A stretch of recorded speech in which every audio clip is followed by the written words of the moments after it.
శుద్ధ నామానికి మహిమ కలుగును గాక. మనము దేవుని బిడ్డలారా మరొకసారి రాత్రికాల సమయంలో దేవుని సన్నిధానంలో చిన్న ప్రార్థన చేసుకొని ఒక ప్రార్థన కూటాన్ని ప్రారంభించుకుందాం.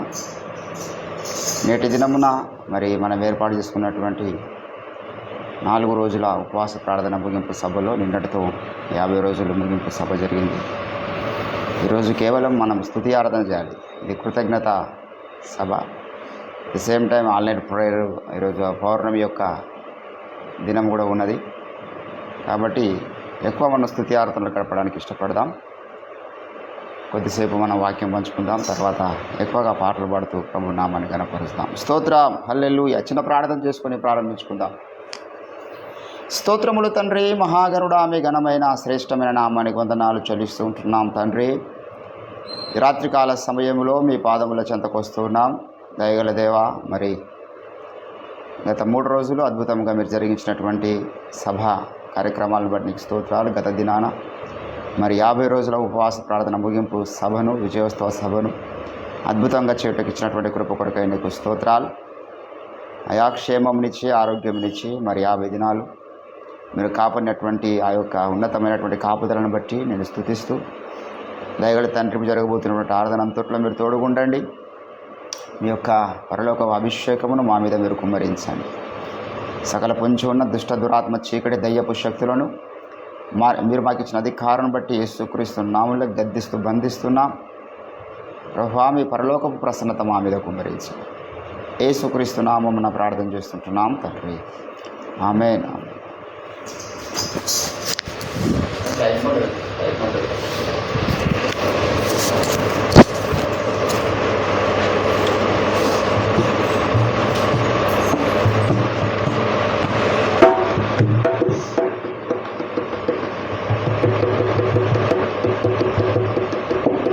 కృపలను తల్లంచుచు, కృపలను తల్లంచుచు, ఆయుష్కాలమంతా ప్రభుని కృతజ్ఞతతో స్తుతింతును.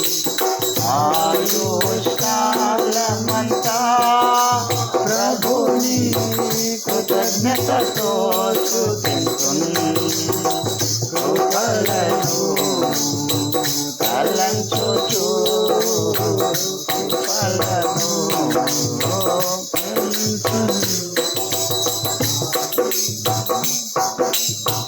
కన్నీటిలో ఎలలోనే కృంగిన వేళలో, కన్నీటిలో ఎలలో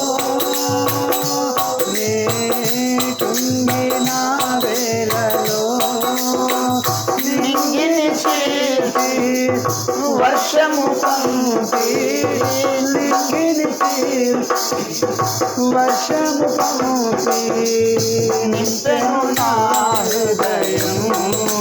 యేసు నింపెను నా హృదయం.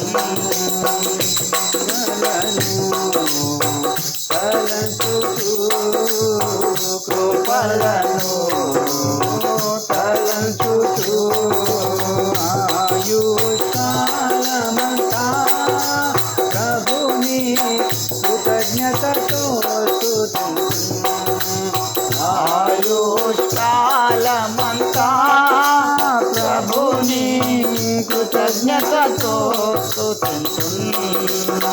కృపలను తలంచుచు, కృపలను తలంచుచు, రూపింపబడి ఉన్న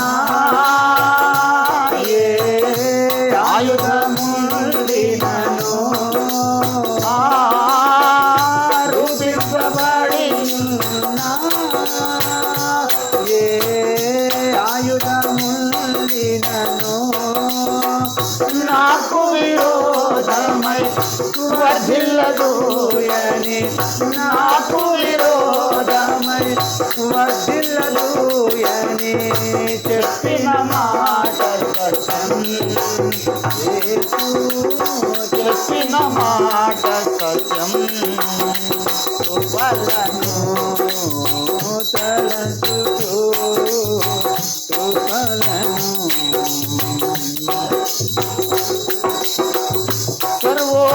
సర్వోన్నతుడైనా నా దేవునితో చేరి సర్వోన్నతుడైనా నా దేవునితో చేరి సతతము తన కృప వెల్లడి చేయా సతతము తన కృప వెల్లడి చేయా శుద్ధులతో నిలిపెను ఇహలో శుద్ధులతో నిలిపెను కృపలను తలంచుచు కృపలను తలంచుచు హల్లెలూయా ఆమేన్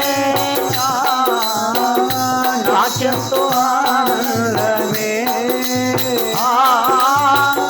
హల్లెలూయా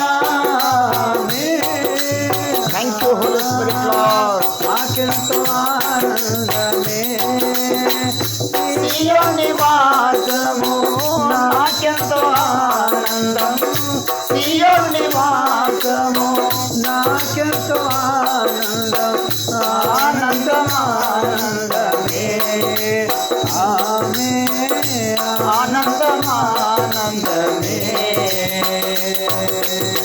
కృపలను తలంచుచు కృపలను థ్యాంక్ యూ లార్డ్ తలంచుచు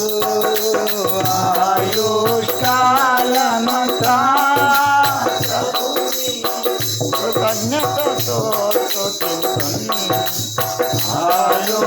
ఆయుష్కాలమంతా ప్రభుని కృతజ్ఞతతో స్తుతించును కృపలను తలంచుచు కృపలను తలంచుచు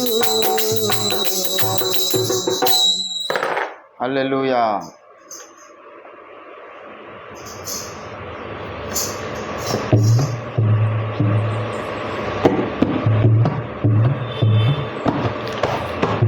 దేవుని నామానికి మహిమ కలుగునుగా.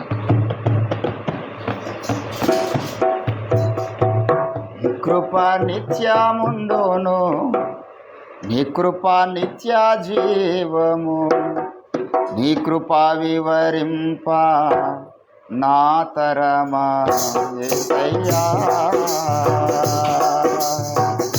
నీ కృప నిత్యముండును నీ కృప నిత్య జీవము నీ కృప వివరింప నా తరమా యేసయ్యా నీతిమంతుల గుడారాలను వినబడుతున్నది రక్షణ సంగీత సునాదము నీతిమంతుల గుడారాలలో వినబడుచున్నది రక్షణ సంగీత సునాదము నీ కృప నిత్యముండును నీ కృప నిత్య జీవము నీ కృప వివరింప నా తరమా యేసయ్యా ప్రతి చరణము వెంట పల్లవి ఉన్నట్లే ప్రతి క్షణమున నీవు పలుకరించావు ప్రతి చరణము వెంట పల్లవి ప్రతి క్షణమున నీవు పలుకరించావు ప్రతికూలమైన పరిస్థితులన్నీ కనుమరుగైపోయేనే ప్రతికూలమైన పరిస్థితులన్నీ కనుమరుగైపోయేనే నీ కృప నిత్యముండును నీ కృప నిత్య జీవము నీ కృప వివ వివరింప నా తరమా యేసయ్యా అనుభవానురాగం కలకాలం ఉన్నట్లే నీ రాజనీయమాలలో నిలువనిచ్చావు అనుభవానురాగం కలకాలం ఉన్నట్లే నీ రాజనీయమాలలో నిలువనిచ్చావు రాజ మార్గములో నన్ను నడుపుచున్నా రారాజు నీవేగా రాజ మార్గములో నన్ను నడుపుతున్నా రారాజు నీవేగా నీ కృప నిత్యముందును నీ కృప నిత్య జీవము నీ కృప వివరింప నా తరమా యేసయ్యా శృతి ఉన్న పాటలకు విలువలు ఉన్నట్లే కృతజ్ఞతనిచ్చావు కృపలో నిలిపావు శృతి ఉన్న పాటలకు విలువలు ఉన్నట్లే కృతజ్ఞతనిచ్చావు కృపలో నిలిపావు కృంగిన వేళలో నన్ను లేవనెత్తిన తిరునామా నీవేగా కృంగిన వేళలో నన్ను లేవనెత్తిన చిరునామా నీవేగా నీ కృప నిత్యముందును నీ కృప నిత్య జీవము నీ కృప వివరింప నా తరమా యేసయ్యా నీ కృప నిత్యముందును నీ కృప నిత్య జీవము Thank you, Lord. వివరింప నా తరమా యేసయ్యా నీతి మంతుల గుడారాలలో వినబడుచున్నది రక్షణ సంగీత సునాదము నీతిమంతుల గుడారాలలో వినబడుతున్నది రక్షణ సంగీత సునాదము నీ కృప నిత్యముండును నీ కృప నిత్య జీవము నీ కృప వివరింప నా తరమా యేసయ్యా స్తోత్రం హల్లెలూయా హల్లెలూయా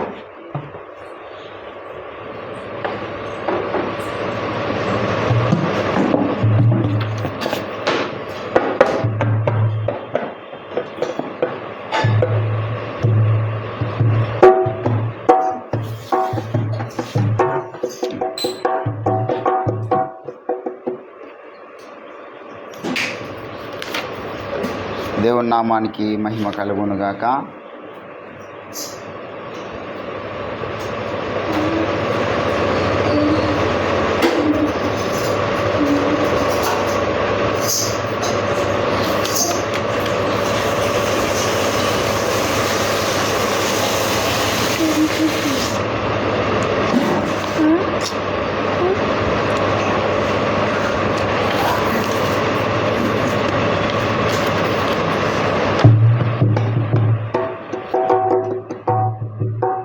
కొన్ని పాటలు పాడుతూ మనం ప్రభు నామాన్ని కనపరుస్తాం.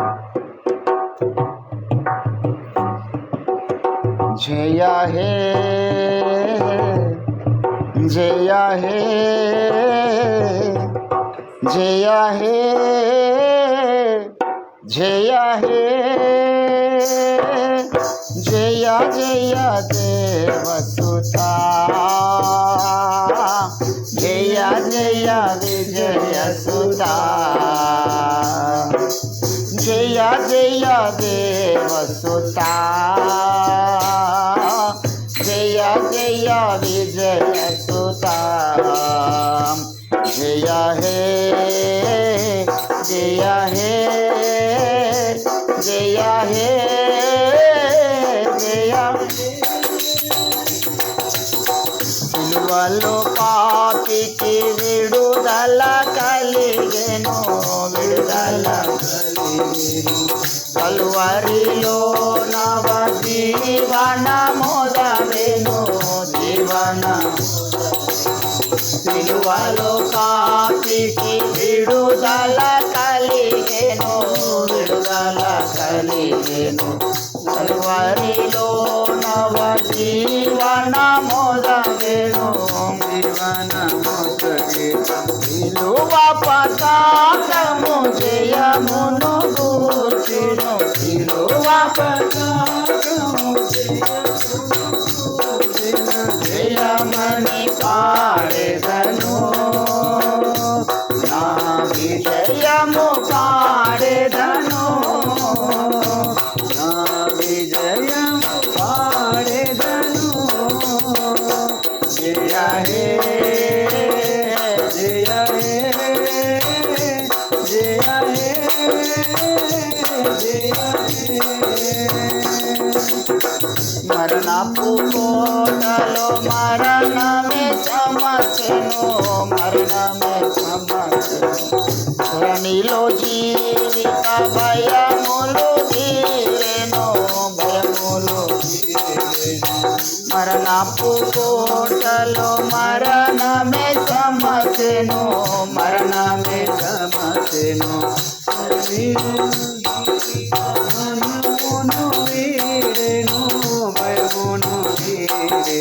మరణములో సహజయములు నావే మరణములో సహజయములు నావే జయమని పాడెదను నా విజయము పాడెదను నా విజయము పాడెదను జయ హే జయ హే జయ హే జయ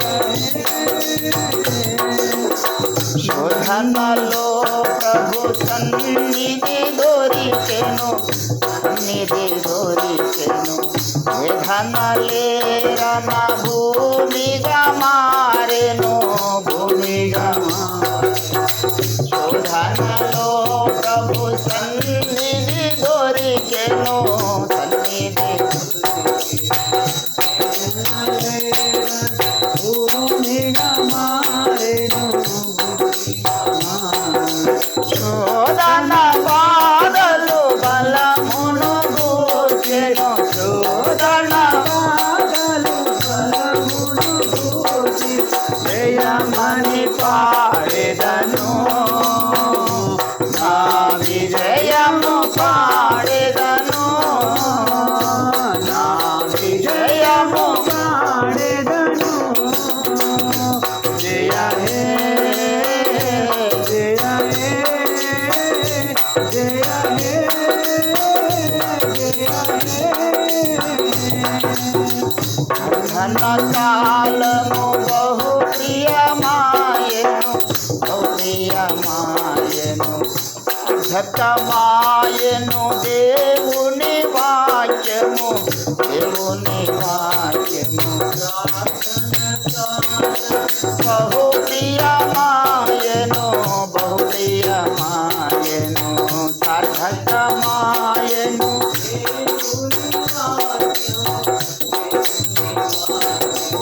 ప్రార్థనలే బలి పీఠములాయను ప్రార్థనలే బలి పీఠములాయను జయమని పాడెదను నా విజయము పాడెదను నా విజయము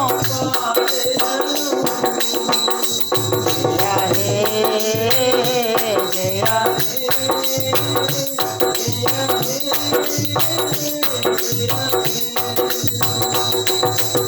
స్వంతములో నిజ శాంతి లభించెను శాంతి లభించెను తులు వింతగా ప్రభు పరమాయను ప్రభు పరమాయను స్వంతములో నిజ శాంతి లభించెను భక్తులు వింతగా ప్రభు పరమా స్వార్థమే సిలువలో సాక్షిగా వెలసెను స్వార్థమే సిలువకు జయమని పాడెదను నా విజయము పాడెదను నా విజయము పాడెదను జయ హే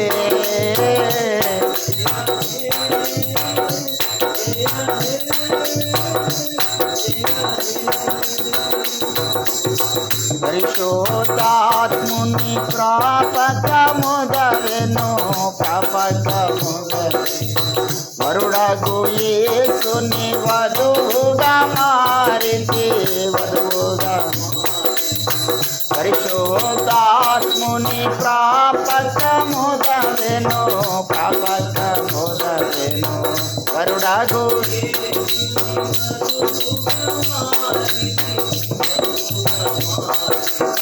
పరిశోధుడు నన్ను సాక్షిగా పిలిచెను పరిశోధుడు నన్ను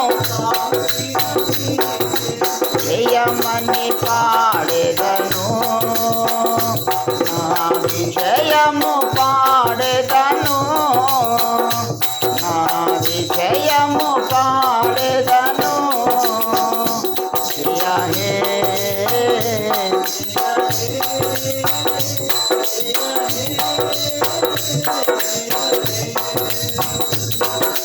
జయ జయ దేవసుతా జయ జయ విజయ సుతా జయ జయ జయ జయ విజయ సుతా జయ హే జయ హే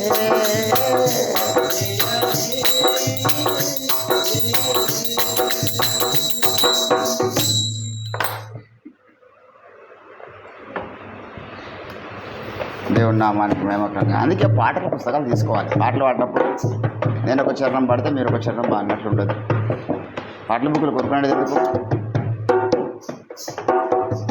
దేవునికి స్తోత్రం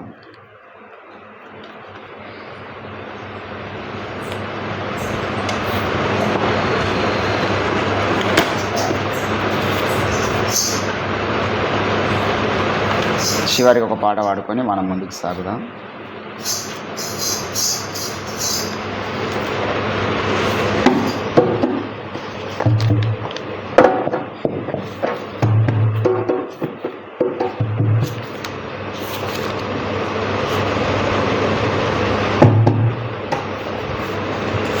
నిన్ను సేవించెదనయ్యా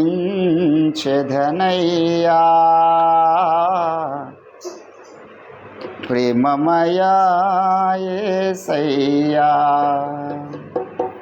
నిన్ను సేవించెదనయ్యా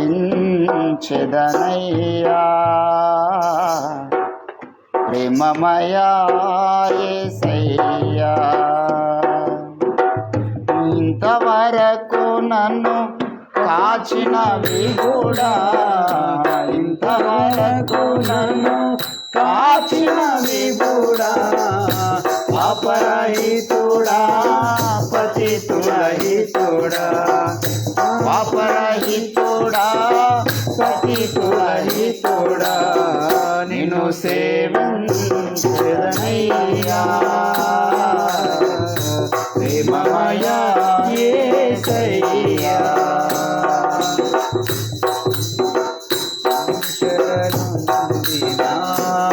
వారెవరును అపరాధులుగా ఎంచబడరని శరణుందిన వారెవరును అపరాధులుగా ఎంచబడరని ఎరిగితినయ్యా కరుణా నిలయా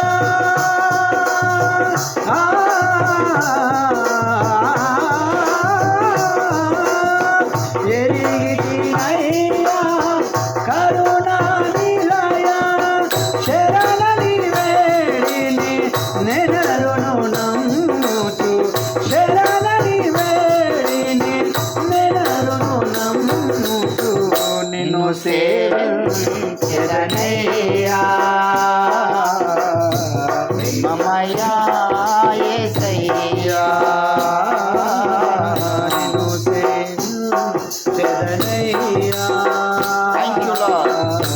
ప్రేమమయా యేసయ్యా. ఎవరిని త్రోయని ఎన్నడు రోయని శృతులను బాయని ప్రియ బాంధవుడా. ఎవరిని త్రోయని ఎన్నడు రోయని శృతులను బాయని ప్రియ బాంధవుడా. నీవే గదా నా నిత్యాశ్రయము.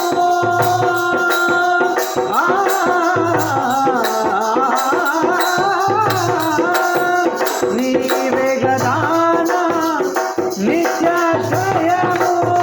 నీవే ప్రభునా ఇహ పరభాగ్యము. నీవే ప్రభునా ఇహ పరభాగ్యము. నిన్ను సేవించెదనయ్యా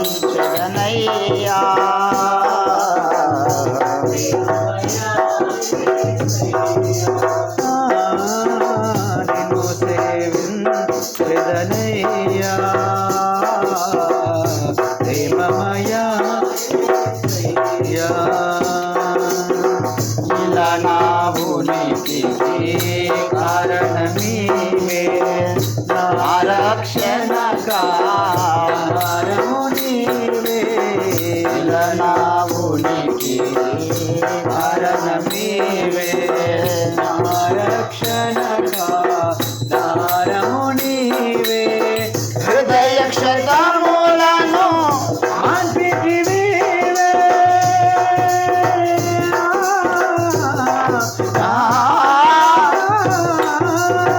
హృదయ క్షతములను మాన్పితివీవే.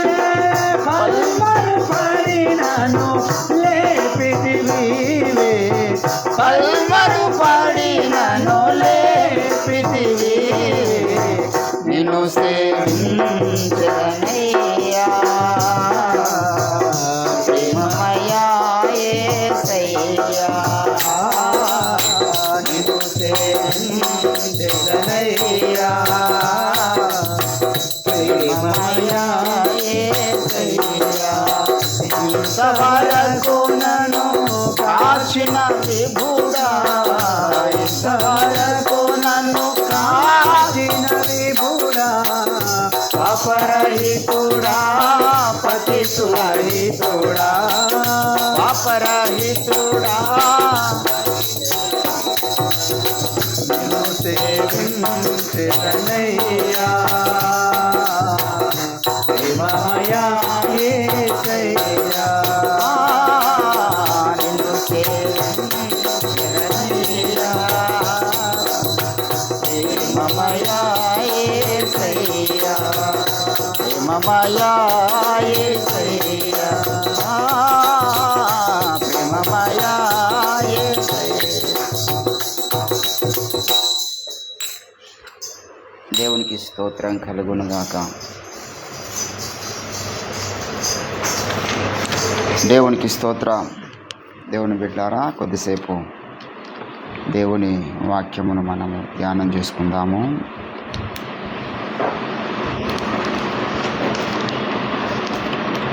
నలభైవ కీర్తన దయచేసి 6-7 వచనాలు చదువుతున్నాను. బలులనైనను నైవేద్యములనైనను నీవు కోరుటలేదు. నీవు నాకు చెవులను నిర్మించి ఉన్నావు. దహన బలులనైనను పాప పరిహారార్థ బలులనైనను నీవు తెమ్మనలేదు. అప్పుడు పుస్తకపు చుట్టలో నన్ను గూర్చి వ్రాయబడిన ప్రకారము నేను వచ్చి ఉన్నాను. నా దేవా, నీ చిత్తము నెరవేర్చుట నాకు సంతోషము. నీ ధర్మశాస్త్రము నా ఆంతర్యములోనున్నది. నా పెదవులు మూసుకనక సమాజములో నీ నీతి సువార్తను నేను ప్రకటించుదునని నేనంటినని యెహోవా, అది నీకు తెలిసే ఉన్నది. చదవమన్న లేఖన భాగమును దేవుడు మన వినికిడిలో ఫలింపచేయునుగాక. ప్రభునందు నాకు అత్యంత ప్రియులారా, చదివిన లేఖన పరిశుద్ధ భాగము ఇది మన ప్రభువైన యేసుక్రీస్తు గురించినటువంటి ఒక ప్రవచనం అని మనకు హెబ్రీలకు రాసినటువంటి పత్రికలో పౌలు జ్ఞాపకం చేశాడు. ప్రతి వచనం వెనుకాల క్రీస్తును గురించినటువంటి ప్రవచనమైన ఉంటుంది, సంఘానికి అవసరమైనటువంటి హితోపదేశమైన ఉంటుంది. ఏదో ఒక సందేశాన్ని దేవుడు ఒక వచనాల వెనకాల ఇస్తాడు. హెబ్రీలకు రాసినటువంటి పత్రిక 10వ అధ్యాయంలో ఇవే మాటలు మనం చూస్తాం. 5వ వచనం కాబట్టి చదవండి. కాబట్టి ఆయన ఈ లోకమును ప్రవేశించినప్పుడు ఇలాగ చెప్పుచున్నాడు, బలియు అర్పణయు నీవు కోరలేదు గాని నాకొక శరీరమును అమర్చితివి. నీవు నాకొక శరీరమును అమర్చితివి, పూర్ణ హోమములను పాప పరిహారార్థ బలులను నీకు ఇష్టమైనవి కావు. అప్పుడు నేను గ్రంథపు చుట్టల్లో నన్ను గూర్చి వ్రాయబడిన ప్రకారము దేవా నేను వచ్చి ఉన్నానంటిని. బలులను అర్పణలను పూర్ణ హోమములు నీవు కోరలేదు, అవి నీకు ఇష్టమైనవి కావని పైన చెప్పిన తర్వాత ఆయన ఇదిగో నేను వచ్చి ఉన్నానని ఇవన్నీ ధర్మశాస్త్రము చొప్పున అర్పింపబడుచు. దేవుని బిడ్డలారా, ఆ రెండవ దానిని స్థిరపరచుటకు మొదటి దానిని, రెండవది ఏమిటి? అక్కడ నీ చిత్తము నెరవేర్చడం అనేది రెండవది. ఏది దేవుణ్ణి సంతోషాన్ని కలిగిస్తున్నదో అది నెరవేర్చడము రెండవ కార్యక్రమం. దేవుని బిడ్డలారా, ఇప్పుడు మొదటి కార్యక్రమంలో భూప్రపంచంలో మరి 70% ఆఫ్ ద పీపుల్ ఉన్నారు. మొదటిది అంటే ధర్మశాస్త్ర ప్రకారము చేసేటటువంటి ప్రక్రియలో కొనసాగుతున్న వారు. మరి ప్రత్యేకంగా మన భారతదేశంలో ఈరోజు భారతదేశం అనేటటువంటిది నాస్తిక దేశం కాదు, ఇది ఆస్తిక దేశం. దేవుడు ఉన్నాడని నమ్ముతున్నటువంటి దేశం. నేపాల్ దేవుడు ఉన్నాడని నమ్ముతున్నటువంటి దేశం. తర్వాత మరి మన చుట్టుముట్టు ఎన్నో, చైనా తప్ప, చైనా నాస్తిక దేశం అయినా అక్కడ కూడా 50% ఈరోజు ఇస్లామ్స్, అదే రీతిగా క్రైస్తవులు, హైందవులు ఉన్నారు, బౌద్ధులు ఉన్నారు, పార్షియన్స్,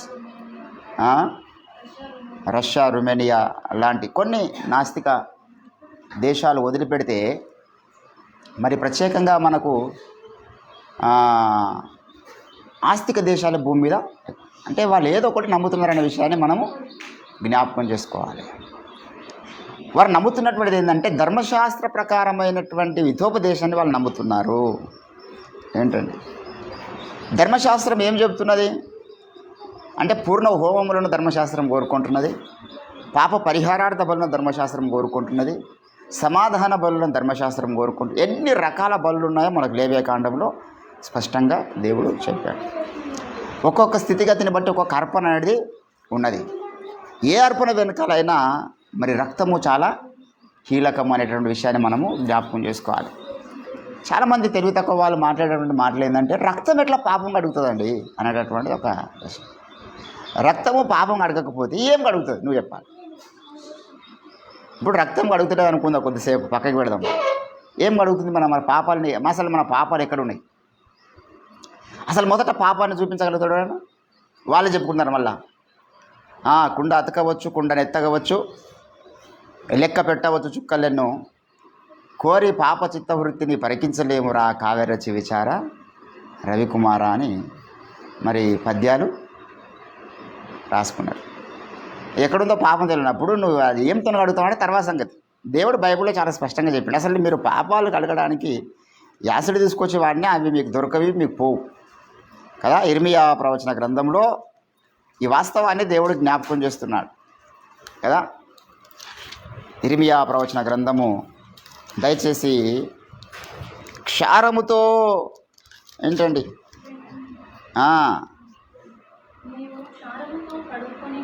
నీవు క్షారముతో కడుక్కొనినను, విస్తారమైన సబ్బు నీవు రాచుకొనినను, నీ దోషము మరకవలే నాకు కనబడుచున్నది.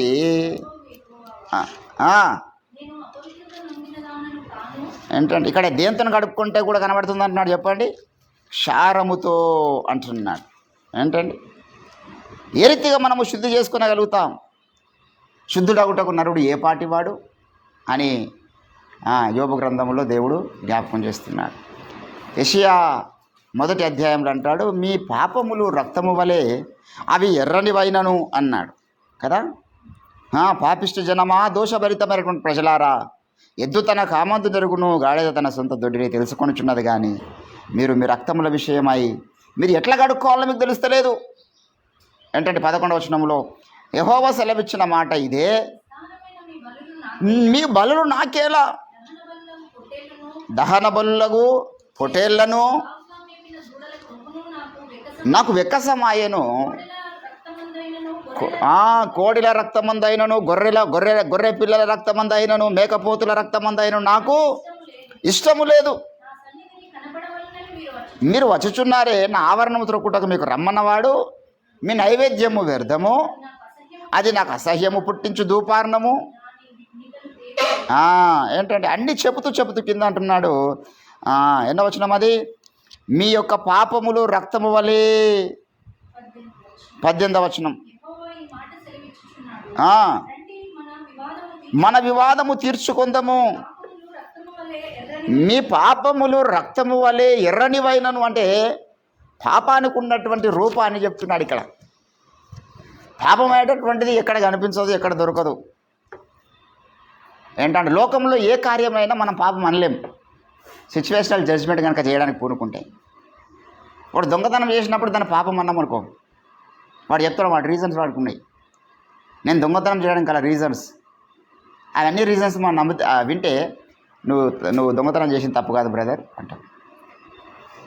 వ్యభిచారమందు పట్టబడ్డ వాడు వచ్చిండు అనుకో, ఎందుకు ఈ తప్పు చేసావు నాయన, ఇది పాపం కదా అంటే మన రీజన్స్ వాడు చెప్తే మనం జీవితంలో తప్పనం. ఏంటండి ఇప్పుడు ఫర్ ఎగ్జాంపుల్ బైబిల్లో సరే విశ్వామిత్ర మహర్షి గురించి మనం మాట్లాడుకోవాల్సిన అవసరం లేదు, అది అందరికీ విదితమే. అది స్టోరీ. ఆయన 14,000 ఏళ్ళు తపస్సు చేసిన తర్వాత దేవలోక సుందరి మేనక కనిపించిన తర్వాత ఆమె వెనకాల పరుగులు తీసిందండి, వాళ్ళ స్టోరీ చెప్తున్నది. ఇంకా చాలామంది కూడా వాళ్ళు ఈ శరీర సంబంధమైన బలహీనతలు చాలా సులువుగా పడిపోవడం అనేది వారికి అలవాటు. అయితే బైబిల్లో దావీదు గురించి మనం ఆలోచన చేద్దాం. దావీదు దీవారాత్రములు దేవుని ధర్మశాస్త్రాన్ని ధ్యానిస్తున్నటువంటి మనిషి. ఇప్పుడు ఆయన బిల్డింగ్ మీదకి ఎక్కడము తప్ప ఏంటండి, మీరు నాకు సమాధానం చెప్పాలి. బిల్డింగ్ మీదకి ఎక్కడం మొదటి తప్ప, ఎక్కిన తర్వాత కిందకి చూడడం రెండవ తప్ప, లేకపోతే ఆ లోపల మనసులో ఆ కోరిక పుట్టడం మూడవ తప్ప, లేకపోతే ఆమెను ఇంటికి రప్పించుకొని ఆమెతో వ్యభిచారం చేయడం 4వ తప్ప, ఊరియను చంపించడం 5వ తప్ప, ఆమెను పెళ్లి చేసుకోవడం 6వ తప్ప. 6 ఉన్నాయి అక్కడ. ఇది పక్కకి పెడదాం. ఆమె ఆ టైంలో స్నానం చేయడం రైటా? ఆమె పొద్దున్న స్నానం చేయాలి కదా, సాయంకాలం వెళ్ళి స్నానం చేస్తున్నది. పొద్దున్న వాళ్ళ ఇంట్లో నీళ్ళు లేవా, ఎందుకు సాయంత్రం చేస్తుంది? ఆమె బాత్రూమ్ ఎందుకు కట్టుకోలేదు, పిలవంగానే ఎందుకు పోయింది? ఆమె ఒక పురుషునికి అంకితమైనటువంటి స్త్రీ కదా. మరి పొరుగువాని భార్యను ఆశించకూడదనేటువంటి ఆజ్ఞ ధర్మశాస్త్రం పెరిగినటువంటి దావీదుకు తెలుసు కదా. మరి అక్కడ రీజన్స్ ఎన్నో మనం చూడవచ్చు. ఎన్ని రీజన్స్ ఉన్నా ఆయన రాజు, మరి ప్రజాప్రతినిధి. దేవుడు రాజులకు అవకాశం ఇచ్చాడు. వాళ్ళు దావీదుకు అంటాడు, నువ్వు ఇంకిద్దరు భార్యలు అడిగిన కూడా నేను ఇచ్చేవాడిని. మరి వాళ్ళకి అది అప్పుడున్న పరిస్థితిలో తప్పు కాదు. ఇప్పుడే మనము వేరే దేశాల్లోనికి, ఇప్పుడు మనము దుబాయ్ లాంటి దేశాల్లోనే కానీ, కువైట్ లాంటి దేశాల్లోనే కానీ, ఖతార్ లాంటి దేశాల్లోనే కానీ, లేకపోతే ఈ ఇస్లాం కంట్రీస్ ఎన్నైతున్నాయో ఎటువైనా కూడా అక్కడ బహుభారత్వం అనేటటువంటిది వారికి గర్వకారణం. భారతదేశంలో మనం అనుకుంటే నా దేశ సంపద నాకు గర్వకారణం అనే అవకాశం లేకుండా అయిపోయింది ఇప్పుడు. ఎందుకంటే దేశ సంపద ఏం లేదు, పబ్లిక్ ప్రాపర్టీస్ అన్నీ, గవర్నమెంట్ ప్రాపర్టీస్ అన్నీ కూడా ప్రభుత్వం అన్నీ ప్రైవేటీకరణ చేస్తూ ఉంది. మన గర్వకారణం ఏం లేదు దేశానికి ఈరోజు. మేరా దేశ్ మహాన్ హై అని చెప్పడానికి ఏమున్నది, మహాన్ అక్కడ ఏం లేదు. గర్వింపదగ్గ పరిశ్రమలు లేవు, గర్వింపదగ్గ దేశ జీడిపి లేదు, గర్వింపదగ్గ సమాధానం దేశంలో లేదు, గర్వింపదగ్గ నాయకులు లేరు. మరి ఇస్లాం కంట్రీస్ ఏంటంటే వాళ్ళది పెద్ద ఇష్యూ. వాళ్ళ దేశానికి పోతే పాపం అంటే ఎంపడర్ కొడతారు వాళ్ళు. అక్కడ నువ్వు ఎట్లా 2 ఏకపత్ని పురుషుడు అయి ఉండాలి కదా బాబు, బహుభారత్యం తప్పు కదా అంటే వాడు ఒప్పుకోడు. వాళ్ళు 100 మందిని మినిమం చేసుకోవాలి ఖురాన్ ప్రకారం. కానీ వాళ్ళు 3కి పరిమితమైండ్రు. మరి ఇప్పుడు దాన్ని తప్పని లేమడిపోతే మనం అంటే తప్పొప్పులు నిర్ణయించేటటువంటి సంగతి తర్వాత మనం పక్కకి పెడదాం. కానీ అసలు పాపం ఎక్కడ ఉన్నది? పాపమును మన భూతత్వం పెట్టిస్తే ఎక్కడైనా కనిపిస్తుందా? ఏ స్కానింగ్లోనే కనబడుతుందా? ఇది ఎక్కడ ఉండదో తెలియనప్పుడు తిరిగి రక్తం ఎట్లా కడుగుతున్నది అని ఒక ఆయన వేసిన ప్రశ్న. అయితే పాపం ఎక్కడ ఉన్నది అనేటటువంటి అంశానికి జన్మ పాపం అనేటటువంటి ఒక చర్చ జరిగింది. అది హైజగ్రాజ్ అఫీషియల్ యూట్యూబ్ ఛానల్లో ఉన్న దాంట్లో చాలా కులంకషంగా చెప్పింది. ఆదామైనటువంటి మొదటి పురుషుడు ఆజ్ఞ అతిక్రమించడం ద్వారా ఈ యొక్క ఆజ్ఞ అతిక్రమించేటటువంటి ఆ స్వభావాన్ని బట్టి తన రక్తంలోనికి ఆ యొక్క పాపం అనేది వచ్చింది. రక్తంలో స్వభావం ఉన్నది, ఆ స్వభావంలో పాపం ఉన్నది. వేరొక నియమము నా అంతరంగంలో ఉన్నట్టు నాకు కనబడుచున్నది. ఈ స్వభావం అనేది ఏదైతే ఉన్నదో ఈ స్వభావములో పాపం అనేది ఇన్వాల్వ్ అయి ఉన్నది. దాన్నే మనం జన్మ పాపం అంటున్నాము. ఈ స్వభావ సిద్ధమైనటువంటి పాపం బట్టి మనము దైవగ్రత పాత్రలమవుతున్నాము. అందుకే మన దేహానికి ప్రాణము రక్తమే గనక అన్నాడు. సో ఇప్పుడు మనిషిని కాపాడడం అంటే అర్థం ఏంటంటే వాని రక్తంలో ఉన్నటువంటి అపాపనీయమని తొలగించడమే దేవుడు చేసినటువంటి గొప్ప కార్యం. రక్తములో స్వభావం ఉన్నది, స్వభావంలో పాపనియమం కొనసాగుతున్నది. కాబట్టి ఈ రక్తములో ఉన్నటువంటి పాప స్వభావాన్ని తొలగించడానికి ఆయన రక్త మాంసయుతమైన దేహాన్ని ధరించుకొని భూమికి వచ్చినాడు కనుక, అరే బాబు, పాప పరిహారార్థ బలుల వల్ల మీ పాపాలు పోవు, సమాధాన బలుల వల్ల మీ పాపాలు పోవు, మేకల యొక్క గొర్రె యొక్క రక్తం వల్ల మీ పాపాలు పోవు. అవి ఇవ్వడానికి దేవునికి ఒక కారణం ఉంది, నమూనా. ఈ రక్తమును ఎందుకు సూచన ఇస్తున్నానంటే ఒకానొక సమయం రాబోతుంది, దేవాది దేవుడి రక్తము దాల్చి మీ యొక్క పాపములను కడగబోతున్నాడు తన రక్తం ద్వారా అని చెప్పడానికి దేవుడు సమాధాన బలులను, పూర్ణ హోమములను, పాప పరిహారార్థ బలులను దేవుడు ఇచ్చాడు. దేవుని బిడ్డలారా, ఈరోజు మనము గమనించాలి, మన యొక్క పాపమును యేసు ప్రభుల వారి శిలువ రక్తం చేత కడగబడిందని ఎక్కడ చెప్పిండంటే మొదటి యోహాను పత్రిక 1:9 చెప్పాడు. ఆయన కుమారుడైనటువంటి క్రీస్తు రక్తము ప్రతి పాపము నుండి అన్నాడు కదా. మన పాపములను మనం ఒప్పుకున్న ఎడల ఆయన నమ్మదగిన వాడును నీతిమంతుడును గనుక మన పాపములను క్షమించి సమస్త దుర్నీతి నుండి మనల్ని పవిత్రులుగా చేసే దేవుడై ఉన్నాడు. కాబట్టి ఈరోజు ఎట్లా రక్తం కడుగుతుంది అంటే మరి రక్తం కడగది. మరి ఇప్పుడు రక్తం ఎట్లా కడుగుతుంది బాబు అంటున్నటువంటి ఆ మనిషే ఇంకో మాట కూడా చెప్పిండు. మనం తీర్థయాత్రలు చేస్తామండి, సప్త సముద్రాలు కలిసేటటువంటి స్థలాలు కొన్ని ఉన్నాయి, సప్త నదులు కలిసేటటువంటి స్థలాలు కొన్ని ఉన్నాయి. ఆ సప్త నదులు ఒక్కోసారి ఒక్కో టైంలో ఒక స్థలంలో 14 సంవత్సరాలకు ఒకసారి 3 నదులు కలుస్తాయి, మళ్ళీ మధ్యలో ఎప్పుడు కలవవు. అదే ప్రయాగరాజ్ అని. అక్కడ పోయి మునగడం వల్ల మన పాపాలన్నీ కూడా పోతాయి. ఇప్పుడు రక్తం అనేటటువంటిది మన పాపాలను కడగదన్నప్పుడు నీళ్ళు మన పాపాలు ఎట్లా కడుగుతున్నాయి? నీళ్ళల్లో పాపాలను కడిగే శక్తి ఏముంది? నీళ్ళలో ఏమున్నాయి? H2O ఉన్నది నీళ్ళల్లో. 1 molecule of hydrogen, 1 molecule of oxygen, 2 molecules of hydrogen. ఇప్పుడు ఆ రెండు మన పాపాలు కడుగుతున్నాయా? నీళ్ళలో మునిగిరాగానే మన స్వభావంలో ఏమైనా మార్పు వస్తున్నదా? మన క్రియల్లో ఏమైనా మార్పు వస్తుందా? మన చూపుల్లో ఏమైనా మార్పు వస్తుందా? మన ప్రవర్తనలో ఏమైనా మార్పు వస్తుందా? అంటే ఏం రాదు. శరీరంకు ఉన్నటువంటి మైల కూడా పోదు, పైపెచ్చి ఇంకా మైల అంటే అవకాశము ఉంటుంది నీళ్ళు శుద్ధి లేకపోతే. దేవుని బిడ్డలారా, మరి పుణ్యనదుల్లో పుణ్యస్నానాలు చేయడం వల్ల పాపాలు పోతున్నాయని చెప్పేది వాళ్ళే. రక్తం ఎట్లా పాపం కడుగుతుందండి అనేవాళ్ళు వాళ్ళే. రక్తం ఎట్లా పాపం కడుగుతుందని అడిగినప్పుడు మరి నీళ్ళు ఎట్లా పాపం కడుగుతున్నాయని అడిగినప్పుడు దానికి సమాధానం చెప్పాలి. మేము పుణ్యనదుల్లో పుణ్యస్థానాలను మనం విమర్శించడం లేదు, పుణ్యనదులు పుణ్యస్నానాలు చేయాలి. ఒక నదికి వెళ్ళదని బైబిల్లో చెప్తున్నాడు. ఆ నది యేసుక్రీస్తు రక్తపు నదని మనము జ్ఞాపకం చేసుకోవాలి. కాబట్టి దేవుని బిడ్డలారు, ఇక్కడ యేసు ప్రభుల వారు ఈ లోకానికి రావడానికి గ్రంథపు చుట్టల్లో వ్రాయబడినటువంటి ఒక ప్రత్యేకమైన కార్యక్రమం ఉన్నది, అది శిలువ యజ్ఞము. మరి యేసు ప్రభు భూమి మీదకి వచ్చి ఆ యొక్క శిలువ యజ్ఞం జరిగించినాడు, గ్రంథపు చుట్టల్లో వ్రాయబడిన నెరవేర్చినాడు, పోయిండు. ఇప్పుడు నువ్వు నేనేం చేయాలి? We should follow the Jesus Christ, we should imitate Jesus Christ. ఏ స్థలంలో మనం ఉన్నామో, ఏ స్థితిగతుల్లో మనం ఉన్నామో మనం క్రీస్తు యొక్క అడుగు జాడలు నడవాలి కదా. క్రీస్తు మీరు తన అడుగు జాడలు నడుచున్నట్లు సమస్త మీకు మాదిరిగా ఉంచిపోయాను కదా. మరి ఇప్పుడు మన గురించి ఏం రాయబడ్డది? దావీదు అంటాడు, ప్రభువా నా దినములలో ఒక దినమైనను గడవక ముందే నా దినములన్నీ నీ గ్రంథంలో చదవండి ఒకసారి. ఏంటండి ఎన్నో వచ్చినము అన్న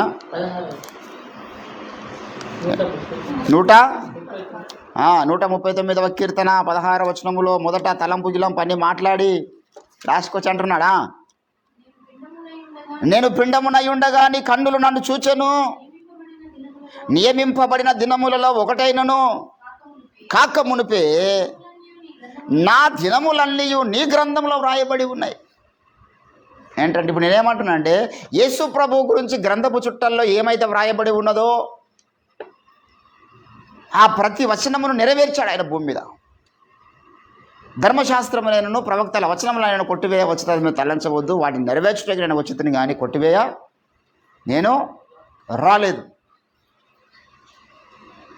మరి రోజు నీవు నేను మనం ఏమి నెరవేరుస్తున్నాం? అసలు మన గురించి ఏం రాయబడ్డదో మనం గుర్తించగలుగుతున్నామా?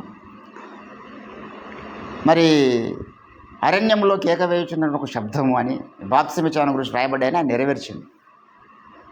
నెరవేర్చింది ఆయన. ప్రతి ప్రవక్త గురించి వాళ్ళ గురించి వారు రాయబడ్డది వారు గ్రహించారు. నా గురించి దేవుడు ఏం రాశాడో నేను చూడగలగాలి. నా జీవిత చర్యలు ఏ రీతిగా ఉండాలని దేవుడు రాశాడు, ఏ రీతిగా ఉండాలని ఆయన ఆశపడుతున్నాడు. ప్రభువా నీ గ్రంథపు చుట్టల్లో వ్రాయబడినది నెరవేరుటకు నాకు శక్తిని ఇవ్వు, నడిపింపు నీవే నడిపించు.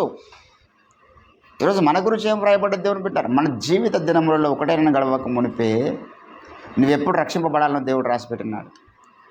నువ్వెక్కడ నివాసం చేస్తావో దేవుడు రాసిపెట్టినాడు. ఎక్కడ పుడతావు, ఏ తల్లి గర్భంలో పుడతావు, ఏ తండ్రి యొక్క వీరకణాన్ని నువ్వు పుడతావు, ఏ తల్లి యొక్క అండము నీ యొక్క జన్మ కారణం కావాలి, ఏ స్థలము కారణం కావాలి, ఏ ప్రజలు కారణం కావాలి, ఏ జాతి కారణం కావాలి. Everything has written a wonderful plan. దేవుడు తన సంకల్ప ప్రకారము అంటాడు ఎఫెసీ 1:8. తన సంకల్పం మన పట్ల ఉన్నది. ఈరోజు మనం ఎక్కడ పుట్టినాము, ఏ స్థలంలో నివసించాం, ఏ తల్లిదండ్రులకు మనం పుట్టినాం అనేది ఎవ్రీథింగ్ దేవుని యొక్క గ్రంథంలో రాయబడే ప్రకారమే జరిగిందని నేను నమ్ముతున్నా. ఎక్కడ మనం ఉండాలనో దేవుని యొక్క గ్రంథ ప్రకారం రాయబడదని నమ్ముతున్నా. మనం ఎవరిని పెళ్లి చేసుకోవాలనో, ఎంతమంది పిల్లల్ని కానాలనో, ఎక్కడ ఉండాలనో, ఏ భాష మాట్లాడాలనో, మన కలర్ ఎట్లుండాలి, మన యొక్క ఐక్యూ లెవెల్ ఎట్లుండాలి, మన యొక్క దినచర్య అంతా ప్రతిదీ కూడా ఆయన గ్రంథంలో రాయబడి ఉన్నది. కాకపోతే దాన్ని మనం గ్రహించలేకపోతున్నాం, దాన్ని తెలుసుకోలేకపోతున్నాం. ఎప్పుడైతే నీ జీవితంలో నా గురించి దేవుడు తన గ్రంథంలో ఏం రాసిండో ఈరోజు అది నేను చేయడానికి పూనుకోవాలనేటటువంటి ఆ తలంపు ఆలోచన నీకు రావాలి. దాన్ని ఏమంటున్నామంటే వాక్యానుసారమైనటువంటి జీవితం. ఏంటంటే దేవుడు అనుదినము తన యొక్క వాక్యము చేత మననైనా ఇంతకుముందు ఒక పాటలు అంటాడు, ప్రతి క్షణమున నీవు పలకరించుచున్నావు ప్రతికూలమైన పరిస్థితులన్నీ. ప్రతి క్షణం పలకరిస్తూ దేవుడు నా వింటున్నాడా? ఏంటండి ప్రతి క్షణము దేవుడు ఎట్లా పలకరిస్తున్నాడు? 2 రీతిలుగా పలకరిస్తున్నాడు దేవుడు. ఒకటి ప్రేరణ ద్వారా పలకరిస్తున్నాడు, రెండవది వచనాల ద్వారా పలకరిస్తున్నాడు. ఆయన దేవుని పలకరింపును గుర్తించే వాళ్ళెందరూ దేవుని బిడలారా. ఈరోజు నీ గురించి నా గురించి వ్రాయబడిన గ్రంథపు చుట్టల్లో మనం గుర్తించగలగాలి. ఎహెజ్కేలు ప్రవచన గ్రంథము దయచేసి 2వ అధ్యాయంలో ఎహెజ్కేలు ప్రవచిస్తున్నాడు ఒక మాట. ఏమంటున్నాడు తెలుసా? నరపుత్రుడా నీవు చక్కగా నిలబడము, నేను నీతో మాట్లాడవలసి ఉన్నది. ఆత్మ నాలోనికి వచ్చి నన్ను నిలబెట్టెను, వింటిని ఆయన నాతో ఇట్లను,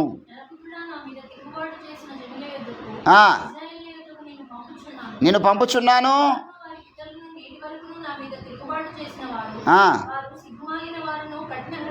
కఠిన హృదయులనై ఉన్నారు, నేను పంపుచున్నాను గనుక వారు వినను వినకపోయినను తమ మధ్య ప్రవక్త ఉన్నాడని వారు తెలుసుకున్నట్లు నీవు వారికి ప్రకటింపవలను. నరపుత్రుడా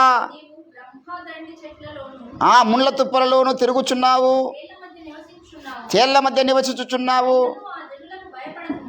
అయినను ఆ జనులకు భయపడకుము, వారి మాటలకు భయపడకుము, వారు తిరుగుబాటు చేయువారు వారికి భయపడకుము. వారికి భయపడకుము. వారు తిరుగుబాటు చేయువారు కనుక వారు వినను వారు వినను వినకపోయినను సెలవిచ్చిన మాటలు నీవు వారికి తెలియదు. నీవు వారికి తెలియజెప్పుము.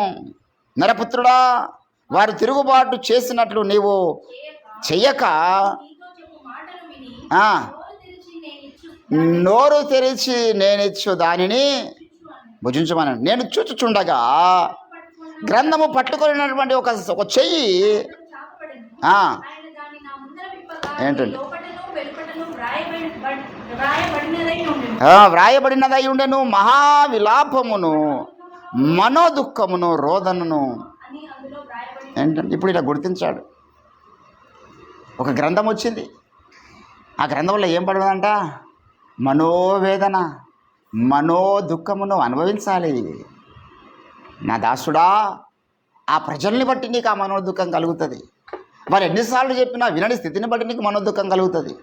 వారు వినకపోయినా నువ్వు చెప్పాల్సిన సంగతులు చెప్పు. వాళ్ళు వినకపోయినా నువ్వు గద్దించాల్సినటువంటి కార్యక్రమాన్ని గద్దించు. చాలామంది సేవకులకి ఈ మైండ్ లేదు. గద్దిస్తే ఎక్కడ వాళ్ళు వెళ్ళిపోతారో, నా సంఘం కాలవుతుందేమో, నాకు విశ్వాసం దూరం అవుతారేమో, నాకు కానుకలు రావేమో అని నిజంగా వాస్తవం చెప్తున్నారు. అటువంటి వాళ్ళు చాలా పెద్ద తప్పు చేస్తున్నారు, చాలా పెద్ద సిగ్గుపడే పని చేస్తున్నారు, చాలా భ్రష్టులను తయారు చేస్తున్నారు. అటువంటి వాళ్ళు వాడు తప్పు చేసినప్పుడు గద్దించి వెలివేయగలిగితే వాడు కనీసం 50 ఏళ్ళ కన్నా మారుమనసు పొందే అవకాశం ఉంటుంది. గద్దించకపోతే చచ్చిపోయేదాకా మారుమనసు పొందాడు. నేను చేస్తున్నది రైట్ అనుకుంటాడు. గద్దించాలి దైవజనుడు అంటే. చచ్చిపోయే టైంలో అయినా వాడిని గద్దింపు, దైవజనుడు గద్దింపు గుర్తుకొచ్చేవాడు పశ్చాత్తాపడే అవకాశం ఉంటుంది. మారుమనసు పొంది పరలోక రాజ్యంలో మరి విలువైన బహుమానం పొందుకునే అవకాశం ఉంటుంది. గద్దించకూడదు భయ్, వాళ్ళు ఫీల్ అవుతారేమో, బాధపడతారేమో అంటే అది నీవు బాధపడాలి. నీకు వేదన ఉన్నది, నీకు నొప్పి ఉన్నది. నీ మాటలను బట్టి అవతల వానికి కూడా వేదన ఉన్నది, వేదన నొప్పి ఉంటుంది ఖచ్చితంగా. రక్తం ఓడ్చకుండా ఖడ్గం దుయ్యువాడు. అందుకే మన గురువుగారు ఈరోజు ఆయన మాట్లాడితే కత్తితో పొడిచినట్లనే ఉంటుంది.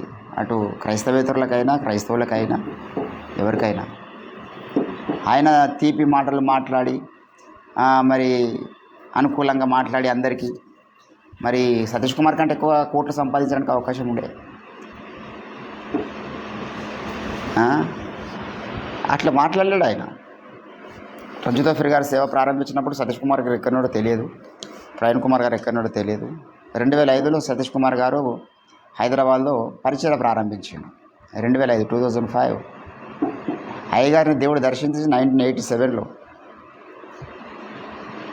ఎంత డిఫరెన్స్ ఉందండి. 87 నుంచి ఆయన ప్రార్థనలో మొక్కాల మీద పడి, సైకిల్ మీద పరిచర్య, నడుచుకుంటా పరిచర్య, దున్నపోతుల మీదకి తిరిగిన పరిచర్య, ఇళ్ల బండ్ల మీద పరిచర్య చేసి తిరిగి ఎన్నో గ్రామాలు నడుచుకుంటా, రాత్రి అనక పగలనక ఎన్నో కష్టాలు, ఇబ్బందులు, వ్యతిరేకత, ఎంత పెద్ద చరిత్ర ఉన్నది. మరి ఈరోజు సతీష్ కుమార్ గారికి ఉన్నంత కాంగ్రిగేషను ఓఫర్ గారికి లేదు. ఎందుకంటే ఇక్కడ కథ వేరు. ఇది చెక్కడపు పని జరుగుతున్నటువంటి స్థలం. సుందరమైనటువంటి శిల్పాలు తయారు చేయాలంటే అందరికి సాధ్యం కాదు. ఎక్కువ తయారు చేయలేము, చాలా టైం తీసుకుంటుంది.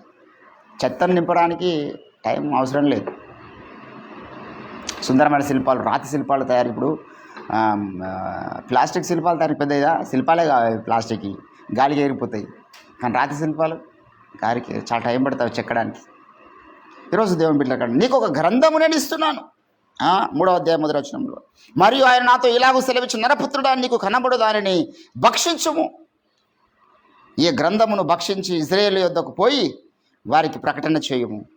నేను నోరు తెరవగా ఆ గ్రంథము నాకు తినిపించి ఆహారముగా తీసుకొని నాతో సెలవీయగా నన్ను భక్షించి నా నోటికి తేనెవలే, నా నోటికి తేనెలాగున్నది కానీ నా కడుపుకి అది చేదు. ఏంటండి కింద అంటాడు. కాబట్టి దేవుని బిడ్డలారా, ఈరోజు గ్రంథపు చుట్టల్లో మన గురించి ఎన్ని మధురమైనటువంటి వచనాలు ఉన్నాయి, ఎన్ని మనము మరి రోదన చెందేటటువంటి వచనాలు ఉన్నాయి, ఎన్ని మనము సిలువ చెంతకు నడవాల్సిన వచనాలు ఉన్నాయి, ఎన్ని మన జీవితంలో పెయిన్ఫుల్ ఇన్సిడెంట్స్ ఉన్నాయో మనం చూడగలగాలి, నెరవేర్చగలగాలి. గ్రంథపు చుట్టల్లో యేసుప్రభు గురించి రాయబడ్డ ఆ సంఘటన అది ఆయనకు సంతోషాన్ని కలిగించేది కాదు. ఆయన శిలువ మరణం గురించినటువంటి సంఘటన, ఆయన చావును గురించినటువంటి సంఘటన, ఆయన మరణాన్ని గురించిన సంఘటన. కానీ అది ఇంకో వ్యక్తికి సంతోషపెడుతున్నది. ఏంటండి? యేసుప్రభు యొక్క మరణము తండ్రి అయిన దేవునికి ఏం జరిగిందంటే, ఏం చేసిందంట? అది నాకు ఇష్టమైన బలి. మరి ఈయనకు యేసుప్రభుకి అది నా ఇష్టం కాదయ్యా. ఆయన ఏడ్చాడు. రక్తము కన్నీరు కలిసి ఏరులై పారింది యేసుప్రభు ఆ కొండ మీద వెళ్ళి ప్రార్థన చేస్తూ ఉంటే. దేవుని బిడ్డలారా, ఇష్టమైన తోటలో ఆయన చేసినటువంటి ప్రార్థన, ఇష్టం ఎంత పెయిన్ఫుల్ ఇన్సిడెంటో ముందే దేవుడు చూపించినాడు. ఈరోజు మన గురించి కూడా గ్రంథపు చుట్టల్లో మరి నియమింపబడిన దినములు ఒకటైనా కాక మునుపు ఎన్నో ఉన్నాయి. అవి నమ్మగలగాలి. ఈరోజు మనకున్న ఈ కండిషన్, ఈరోజు మనకున్న ఈ హెల్త్ కండిషన్, ఈరోజు మనకున్న ఫైనాన్షియల్ కండిషన్, ఈరోజు మనకున్న కుటుంబ కండిషన్స్, అరే నాకు అనుకూలంగా లేవు కదా, నాకు బాధాకరంగా నా ఆర్థిక స్థితులు ఉన్నాయి కదా, నాకు బాధాకరంగా నా కుటుంబ పరిస్థితులు ఉన్నాయి కదా, నాకు బాధాకరంగా నా చుట్టుముట్టు ఉన్న సిచ్యువేషన్స్ ఉన్నాయి కదా అని మనం బాధపడొద్దు.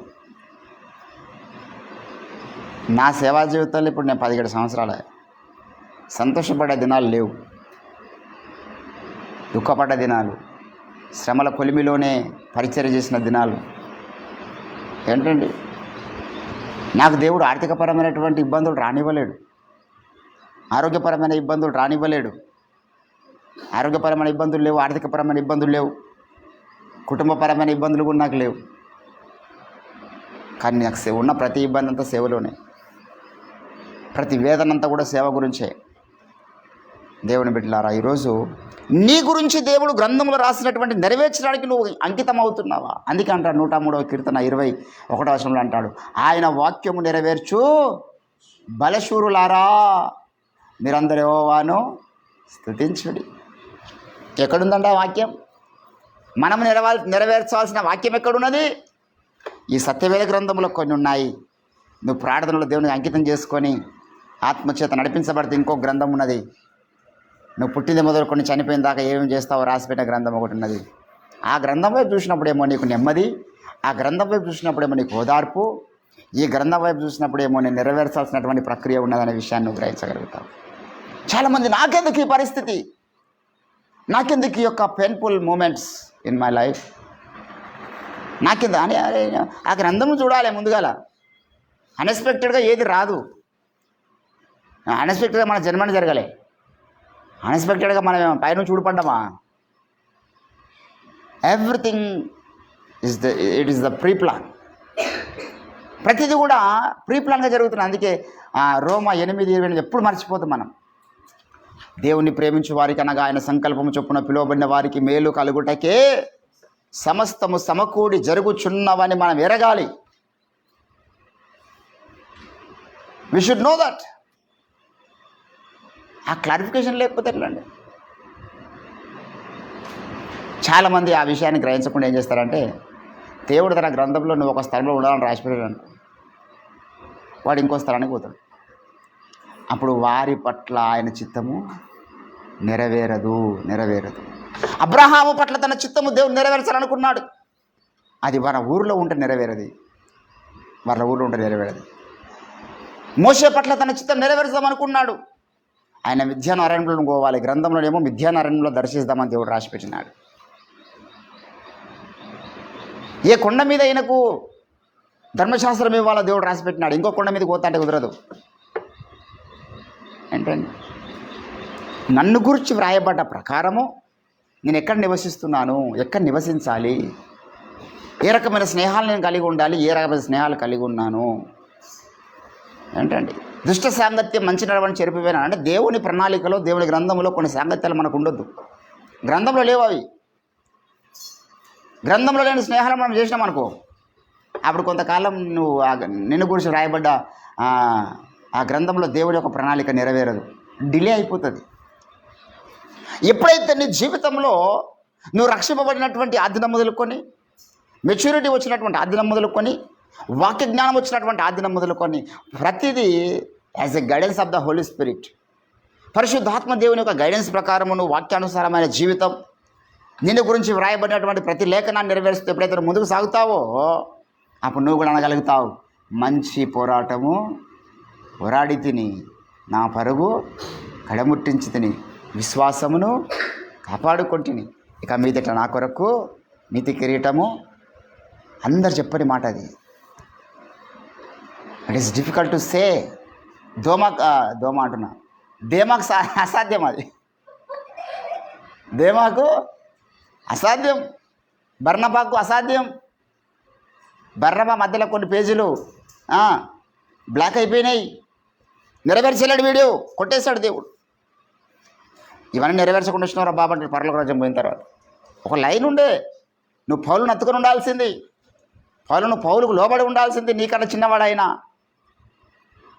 విశ్వాసంలో కానీ సేవలో కానీ వయసులో కానీ నీకన్నా చిన్నవాడై ఉండొచ్చు, కానీ నువ్వు పౌలు దగ్గర ఉండాల్సిందే దేవుని ఒక ప్రణాళిక. కానీ బర్నబా ఉండలేడు. అక్కడ కొన్ని పేజీలు నెరవేర్చలే బర్నబా. చాలామంది జీవితాల్లో దేవుని బిడ్డలారా, మరి మొదటి పేజీ ఆఖరి పేజీ అయితే ఖచ్చితంగా ఉంటుంది. మొదటి పేజీ ఏమో మనం పుట్టిన దినము, చివరి పేజీ ఏమో మనం చచ్చిపోయిన దినం. కానీ మధ్యలో చరిత్ర మారుతూ ఉంటుంది. మధ్యలో నెరవేర్చకుండా ఉన్నటువంటి వచనాలు ఎన్నో ఉంటాయి. ధర్మశాస్త్రంలో ఒక సున్నా, ఒక పుల్లైనా కూడా తప్పిపోవడానికి, జరగకుండా ఉండడానికి అవకాశము మరి లేనప్పుడు మన జీవితంలో దేవుడు రాసింది జరగకుండా ఉందా? దానికి ఎక్కడక్కడ దేవుడు ఇగో ఇంత ప్రణాళిక ఉండరా బాబు నీ మీద, ఇన్ని అధ్యాయాలు, ఇన్ని వచనాలు, ఇంత నువ్వు నెరవేర్చకుండా వచ్చినావు నీ జీవిత కాలంలో. నీ ఆయుష్కాలం 60 ఏళ్ళు 70 ఏళ్ళు. 70 ఏళ్ళలో నువ్వు ఏమేమి చేయాలనో, నువ్వు రక్షణ పొందిన ఆదిన మొదలుకొని ఏం చేయాలనో, ఎక్కడెక్కడ ఉండాలనో, ఎక్కడెక్కడ కార్యక్రమాలు చేయాలనో, ఎప్పుడు ప్రార్థించాలనో, ఎప్పుడు స్తుతించాలనో, నేను ఎంత పరిశుద్ధ జీవితాన్ని ఆశించాను. నువ్వేమో అవుట్ ఆఫ్ జోన్లోకి వెళ్ళిపోయినావు, కొన్ని వచనాలు దాటవేసావు. నువ్వు 20 ఏళ్ళప్పుడు ఈ వచనాలు నెరవేర్చవలసి ఉండే. 20 ఏళ్ళ నుంచి 30 ఏళ్ళకి వచ్చినావు. ఆ మధ్యలో 10 సంవత్సరాలు కొన్ని పేజీలు ఏమైపోయినాయి అనమాట, అట్లా బ్లాక్ అయిపోయినాయి. నువ్వు మళ్ళీ 20 ఏళ్ళకి వెళ్ళలేవు కదా. నెరవేరుస్తాను ప్రభువా, 20 ఏళ్ళ నువ్వు అట్లా ఉండమన్నావు కదా. అట్లా ఉంటానంటే జీవిత ప్రయాణంలో వెనుకకు వెళ్ళలేం. మళ్ళీ 30 ఏళ్ళలో కొంత రిలీజ్ రావచ్చు. 30 ఏళ్ళ నుంచి నువ్వు 40 ఏళ్ళ దాకా నెరవేర్చవచ్చు. అప్పుడు ఆ 10 ఏళ్ళ గ్యాప్ అనేది అట్లా ఉంటుంది అన్నమాట.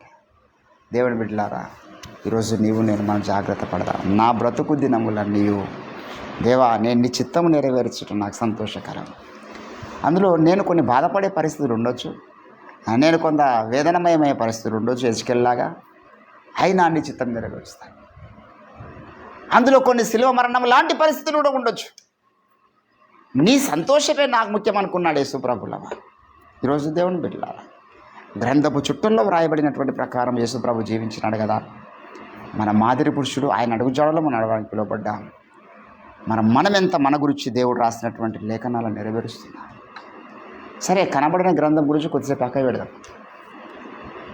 ఇప్పుడు 139వ కీర్తన 19వ వచనం 16వ వచనంలో దావీదు చెప్పినటువంటి ఆ గ్రంథమును కొద్దిసేపు ఏం చేద్దాము, పక్క పెడదాం. దాన్ని మనం చూడలేము, చదవలేము. మన గురించి ఏం రాసి ఉంటో దేవుని, దాన్ని హైందవులు ఏమంటే తలరాత అన్నారు. ఆ తలరాతనో లేకపోతే ఇంకో రాతనో తర్వాత పక్క పెడదాం. మనం ఇందులో రాయబడ్డే ఎన్ని మనం నెరవేరుస్తున్నాం. అసలు వాక్యం చదివే ఇంట్రెస్టే కొందరికి ఉండదు. విచిత్రం అనిపిస్తుంది. ఈరోజు సమాజం ఎట్లయిపోయిందంటే, కొద్దిసేపు వాడు అన్య భాషలు మాట్లాడి, నా కుమారుడు దేవునితో మాట్లాడుచున్నాడు రాత్రికాల సమయం అన్నది గుర్తుంటుంది, ప్రవచించేది గుర్తుంటుంది. కానీ ఈ వచనాలు గుర్తుండవు. అసలు ఆ ప్రవచనం కంటే విలువైంది 1000 రెట్లు ఇది.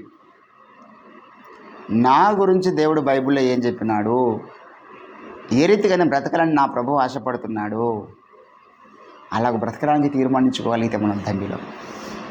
కనబడని ఆ గ్రంథం గురించి, తర్వాత కనబడుతున్న ఈ గ్రంథంలో నా గురించి రాయబడ్డాయి ఉన్నాయి కొన్ని.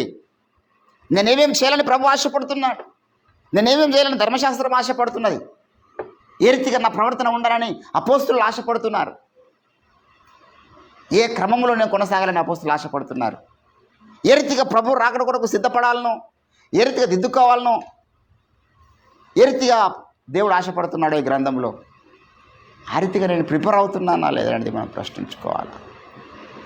దేవుని బిడ్డలు అదే సిద్ధపాటు. ప్రభు రాకడికి సిద్ధపడమంటే అర్థమైంది, బైబిల్ పక్కకు పడేసేసి నిశ్వాసనంగా చేసే సిద్ధపడట. వాక్యానుసారమైనటువంటి బ్రతకడానికి కంకణం కట్టుకొని ప్రయత్నం చేస్తూ బాధ అయినా కష్టమైనా ఏంటండి, ప్రతి వచనం వెనకాల బాధ ఉంటుంది, మీరు గుర్తుపెట్టుకోవాలి. ఏ వచనం కూడా కొంత త్యాగం లేకుండా నెరవేర్చలేము. రేయి మొదటి జామున మొర్రపెట్టుము, నీళ్లు కుమ్మరించినట్లు ప్రభుత్వంలో నీ హృదయమును. దాని కొరకు నువ్వు త్యాగం చేయాల్సిందేంది? నిద్రను త్యాగము చేయాలి. స్వార్థ ప్రకటించమని దాని కొరకు నువ్వు కొన్ని నీ వ్యక్తిగత కార్యక్రమాలు ఏం చేయాలి? త్యాగం చేయాలి. సరలోకానికి వెళ్ళమని దాని కొరకు నువ్వు కుటుంబాన్ని త్యాగం చేయాలి. బంధాలను బంధుత్వాలను త్యాగం. ఏది త్యాగం చేయకుండా నువ్వు చేసేది ఏమున్నా చెప్పు. ఏంటండి? అతి సింపుల్గా నెరవేర్చేటటువంటి ఆజ్ఞ రవి గారు చెప్పిండు ఒకసారి. అతి సింపుల్గా నెరవేర్చాల్సినటువంటి ఆజ్ఞ బైబిల్లో ఏదైనా ఉందా అంటే దశంభాగం ఇవ్వడం ఒకటే సింపుల్గా చేయాల్సినటువంటి, ఏ కష్టం లేకుండా నీకు వచ్చిన 1000 రూపాయల కష్టార్జితంలో 100 రూపాయలు ఇవ్వడం వెరీ సింపుల్. ఇక మిగతాదంతా కూడా నీకు కష్టమే. ఎజుకేల్ కష్టమైంది, నెరవేర్చడం వేదనకరంగా ఉన్నది, బాధాకరంగా ఉన్నది. కానీ నా దేవుని చిత్తం నెరవేర్చడం నా ముఖ్యం అనుకున్నాడు. దావీదుకు అదుల్లాం గుహలోనికి వణికి బాధాకరంగా ఉన్నది. ఎన్ని శ్రమలు అనుభవించాలో గుర్తించినటువంటి వ్యక్తి కదా దావీదు దేవుని ప్రణాళికను. దేవా నీ చిత్తము నేను కూడా నెరవేరుస్తాను. అదుల్లాం గుహలోనికి వెళ్ళాలన్నా వెళ్తాను తండ్రి. నిందల పాలవ్వాలన్నా అవుతాను, శ్రమల పాలవ్వాలన్నా అవుతాను. ఈరోజు దేవుని బిడ్డలారా, మన జీవితంలో కొన్ని అప్స్ అండ్ డౌన్స్ ఉంటాయి. ఆత్మజీవితం అంటే ఎప్పుడు అది సీక్వల్ అంటే ఒకే సమాంతరంగా ఉండేది కాదు. ఆల్టర్నేట్గా పైకి కిందికి పైకి కిందికి పైకి కిందికి అవుతూ వెళ్తేటటువంటి జీవితం. కనుక కొన్నిసార్లు మన ఆత్మజీవితం బగ్గున మండుతూ ఉంటుంది, ప్రార్థన జీవితం కొన్నిసార్లు బగ్గున మండుతూ ఉంటుంది. కొన్నిసార్లు ఏమో ఇక నా ఆత్మజీవితం అంతా గడ్డ కలిసింది అనుకున్న జోన్లో కూడా వెళ్ళే అవకాశము ఉంటుంది. అప్పుడు వాడు ఏం చేసిందంటే కొన్ని వచనాలను పట్టించుకోకుండా, కొంత వాని గురించి దేవుడు ఆశించిన రీతిగా బ్రతకడానికి వాడు కంకణం కట్టుకోకుండా ఎప్పుడైతే కొంత అవతలి వెళ్తాడో, గ్రంథంలో రాయబడినది నెరవేర్చకుండా అవతలి వెళ్ళినప్పుడు వాని ఆత్మజీవితము ఖచ్చితంగా దెబ్బతింటుంది. గమనించాలి. ఈరోజు నీవు నేను మనము సాతాను యొక్క మరి ప్రధానమైనటువంటి ఎజెండా ఏదైనా ఉందా అంటే యేసు ప్రభువు గురించి గ్రంథంలో రాయబడ్డది నెరవేర్చకూడదు. వాక్యానుసారంగా యేసు ప్రభువును జీవించిందంటే వాని పని అయిపోయినట్టే. అందుకే అక్కడ వచ్చాడు వాక్యాన్ని పట్టుకొని, ఇదిగో ఇప్పుడు నువ్వు దుంక అంటాడు. ఇదిగో ఇప్పుడు రాళ్ళ రొట్టెలుగా వాక్య విరుద్ధంగా బ్రతికింపజేయాలి. ఇది సాతాను యొక్క ప్రధానమైన ఎజెండా.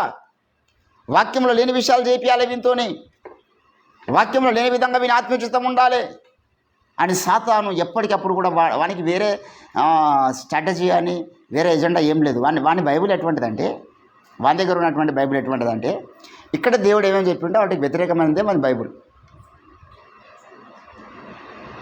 సాతాను యొక్క గ్రంథంలో రాయబడి మనం నెరవేరుస్తున్నామా, దేవుని గ్రంథంలో రాయబడి మనం నెరవేరుస్తున్నామా? దేవుని గ్రంథంలో ఏం రాయబడ్డది? స్త్రీలారా మీ స్వపురుషులకు లోబడండి అని రాయబడ్డది. సాతాను గ్రంథంలో ఏం రాయబడ్డది? స్త్రీలారా మీ స్వపురుషుల మీద మీరు వాణ్ణి మీరు లోపరుచుకోనండి. వినకపోతే నిన్నను మొన్న ఒక ఆమె పాపం వాడు అలసిపోయి పనిచేసి వచ్చిండు, సలబల మాడుతున్న నీళ్ళు తీసుకుపోయి వాని ముఖం మీద పోసి భార్య. ఒక ఆమెనేమో మన షోల సీసం పోసిందంట, అది వచ్చింది. ఇంకో ఆయనేమో విషం పెట్టి చంపేసింది. ఏంటండి ఇదంతా సైతాన్ యొక్క గ్రంథంలో ఉన్నాయి, నెరవేరుస్తున్నారు వీళ్ళు. దేవుని గ్రంథములో ఏవైతే ఉన్నాయో, స్త్రీలారా మీ స్వపురుషులకు లోబడండి, శారా తన భర్తకు యజమానుడా అంటూ ఏ రీతిగా పిలిచిందో అన్ని విషయంలో మీ భర్త మాట మీరు వినండి అనేది దేవుని యొక్క మాట. అన్ని విషయాల్లో మీ భర్త మాట మీరు వినకండి అనేది సైతాను మాట. ఒక పాట ఉన్నది, అది ఒక పాట, సండే స్కూల్ పాట ఉంది. చర్చికి బైబిల్ చదవమంటుంది దేవుని మాట. ఏం పాట అది? చదవద్దంటుంది సైతాను. ఇది ఏం పాట అది? VBSకి వెళ్ళమన్నది యేసయ్య మాట, సినిమాలకి వెళ్ళమన్నది సైతాను మాట. ఎవరి మాట మనం వింటున్నాం? గుర్తుపెట్టుకోవాలి. సైతాను యొక్క ప్రణాళిక నెరవేర్చడానికి మనం ఈ బైబిల్ వచనాలు నెరవేర్చకపోతే చాలండి. అప్రయత్నంగా మనం సైతాను యొక్క గ్రంథం నెరవేరుస్తున్న వాళ్ళమవుతాం. కాబట్టి దేవుని బిడ్డలారా, ఈరోజు దేవుని గ్రంథములో మన గురించి వ్రాయబడ్డాయి ఏవైతే ఉన్నాయో అవి నెరవేర్చడానికి మనం కంకణం కట్టుకుందాం. పిల్లలారా, మీ తండ్రులకు లోబడండి అన్నాడు. సాతాను ఏం చేస్తారు? లోబడకుండా చేస్తాడు. అది వాని గ్రంథం. దేవుని గ్రంథం ఏం చెప్తున్నది? నేను పరిశుద్ధులనగా మీరు పరిశుద్ధులై ఉండండి. సైతాన్ గ్రంథం ఏం చెప్తున్నది? పరిశుద్ధ దగ్గర ఎందుకయ్యా, ఎంజాయ్ చేయ లైఫ్ అంటే. వాడు పాపాన్ని ప్రేరేపించేవాడు, పరిశుద్ధతను పాడు చేసేవాడు. అది వారి గ్రంథంలో చట్టం. దేవుని గ్రంథం చట్టం ఏమో వేరు. ఏ చట్టాలు మనం నెరవేరుస్తున్నాం? దేవుని బిడ్డలారా, ఇక మీరు ఇవన్నీ బైబిల్ అంతా మీరు అట్లా ధ్యానించుకోండి. ఎక్కడెక్కడ దేవుడు ఏం చెప్పి ఉండో దాని కైట్ ఆపోజిట్లో వాని గ్రంథంలో ఉన్నది. ముసలమ్మ ముచ్చట్లు నేటి దినాన దైవజనులు స్వరాజ్ గారు చెప్పారు. ముసలమ్మ ముచ్చట్లను విసర్జించి దేవభక్తి విషయంలో మీకు మీరే ఆయన గ్రంథంలో ఏమున్నాయి? ఏం బైబుల్ ఏం ముసలమ్మ ముచ్చట్లు పెట్టుకోవచ్చు. టైంపాస్ సరస్వక్తులు మాట్లాడు, టైంపాస్ మాటలు మాట్లాడు. పిచ్చాపాటి కబుర్లు 6 గంటలకు 5 గంటలకు కూర్చుంటారు అడుగుల మీద. గ్రామాలలో 11, 12 దాకా ఏం మాట్లాడతారో తెలియదు, ఏం స్టోరీలు ఉంటాయో తెలియదు. ఇప్పుడు అప్పుడంతా ఊరు బయట హరుగులు ఉంటుండే, కానాలు అంటుంటే మాటకు ఆడ ఊసని మాట్లాడుతారు నచ్చినతనంలో. ఇప్పుడు ఫోన్లల్లో పిచ్చపాటి కబుర్లు, ఫోన్లల్లో సరస్వక్తులు, ఫోన్లల్లో ముసలామ ముచ్చట్లు.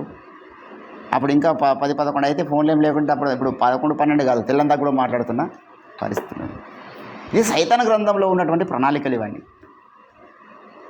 గ్రంథపు చుట్టల్లో వ్రాయబడిన ప్రకారం, అంటే దేవుని గ్రంథపు చుట్టల్లో వ్రాయబడినటువంటి ప్రకారము నేను వచ్చి ఉన్నాను ప్రభువా. ఈరోజు నీవు నేను మనము నీ గ్రంథములో ఉన్నటువంటి వాక్య లేఖనాలు నెరవేర్చడం మేము ఉన్నాం. నీ గ్రంథంలో ఉన్న లేఖనాలు నెరవేర్చకుండా బ్రతికే బ్రతుకు మాకొద్దు. బ్రతుకుట క్రీస్తే, చావైతే నాకు లాభం అని పౌలు అన్నాడా లేదా? మనం అనగలుగుదామా? ఈరోజు నీ గ్రంథంలో నెరవేర్చినటువంటి బ్రతుకు కనుక నాకుంటే ఈ రాత్రి నా ప్రాణము తీసుకో అందాం. యథార్థంగా నెరవేర్చడానికి నేను వచ్చి ఉన్నాను తండ్రి. నెరవేర్చిన స్థితి వస్తే ఒకవేళ నేను చచ్చుటే నాకు మేలు. సైతాన్ గ్రంథం నెరవేర్చడానికి ఎందుకు బ్రతకాలండి? నేను నా దేవుని గ్రంథం నెరవేర్చడానికి బ్రతకాలి. I should fulfil the holy Bible in my life, not the devil Bible. వాని గ్రంథం కాదు, దేవుని గ్రంథం ఏమో అక్షర రూపంలో మన ముందుకు వచ్చింది. వాని గ్రంథం ఏమో మన మనసు మీద దాడి చేస్తుంది. దాని ప్రభావం ఎక్కువ ఉన్నది. కాబట్టి దేవుని బిడ్డలారా, ఈ యొక్క రాత్రికాల సమయంలో ఒక నూతన తీర్మానం తీసుకుందాం. ప్రభువా, నియమింపబడిన దినములలో ఒక దినమైన గడపపోనిపే నీ గ్రంథములో మా యొక్క దినచర్య అంతా రాసిన దేవుడు, ఏది నువ్వు రాసావో ఆ ప్రకారంగా బ్రతికే శక్తిని మాకు దయచేయండి, నడిపింపును మాకు దయచేయండి, పరిశుద్ధాత్మ సహాయమును మాకు దయచేయండి అంటూ మనం ప్రార్థన చేద్దాం. రండి, దేవుడు కొద్ది మాటలు మన వినికిడిలో ఫలింపచేయును గాక. స్తోత్రములు తండ్రి, మహాగణుడా, మీ ఘనమైన శ్రేష్టమైన నామానికి వందనాలు దేవా. రాత్రికాల సమయములో మరి 50 రోజుల ముగింపు, ఉపవాస ప్రార్థన ముగింపు సభలు గత దినాన్ని అద్భుతంగా మీరు జరిపించున్నారు. నేటి దినమున కూడా మీ నామాన్ని స్తుతించుటకు ప్రార్థించినటువంటి భాగ్యం కొరకై నీకు స్తోత్రాలు. కృప చూపించండి తండ్రి. విత్తబడినటువంటి వాక్యాన్ని ఫలింపచేయండి. మా జీవితము గ్రంథపు చుట్టలో వ్రాయబడిన ప్రకారము బ్రతికే జీవితమై ఉండాలి. అది నీ గ్రంథమై ఉండాలి. సాతాన గ్రంథంలో కూడా వ్రాయబడి ఉంటుంది నీకు వ్యతిరేకమైనటువంటి ప్రణాళికలు. అవి నెరవేర్చే వారిగా మేము ఉండొద్దు.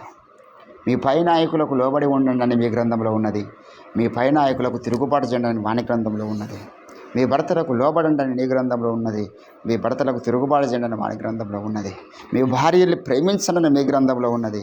మీ భార్యల్ని ద్వేషించండి అని వాని గ్రంథంలో ఉన్నది. దేవా, ఈరోజు మేము ఏ గ్రంథంలో ఉన్న వచనాలను నెరవేరుస్తున్నాము. ఎరిగిన దేవుడు తండ్రి, మాకు కావాల్సిన శక్తి, పరలోకపు అభిషేక తైలమును మీరు మా మీద కుమరించి నడిపింపు మాకు దయచేయండి. అయా, వ్యర్థమైన మాటలు పలకకూడదని మీ గ్రంథంలో ఉన్నది. అవసరమైన మాటలు మాత్రమే పలకాలి. అయా, మా సంభాషణ మీ చిత్తానుసారమైనది ఉండాలి, కానీ విస్తారమైన మాటలు సాతాను పలికిస్తున్నాడు. అది వాని గ్రంథంలో ఉన్నటువంటి చర్య.